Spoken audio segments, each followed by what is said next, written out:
গীতাৰ গুণত্ৰ বিভাগ যুগত অৰ্জুনে সুধিলে, হে মোৰ পৰম প্ৰভু, জানিব খুজিছোঁ আৰু দুটি সৰু কথা।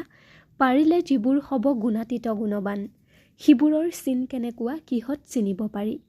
জীৱন যাপন কৰে সিবোৰ কিদৰে, কিহৰ আচাৰ মানি, আৰু পাৰ হয় গুণৰ প্ৰভাৱ কোন হেতুৱেদি? শ্ৰীকৃষ্ণই কৈছে, নোৱাৰে কৰিব স্পৰ্শ কোনোটো গুণৰ কোনোটো প্ৰভাৱে। সত্যৰ পোহৰে ৰজসৰ তাৰণাই, তমসৰো অন্ধ মূঢ়তাই।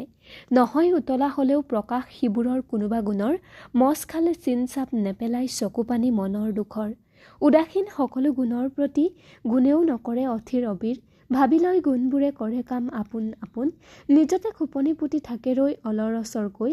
চিন জানা ইবোৰেই গুণাতীত সকলোজনৰ, আছে বহুজন সুখ দুখ দুয়োটাকে একে বুলি লয় একেদৰে।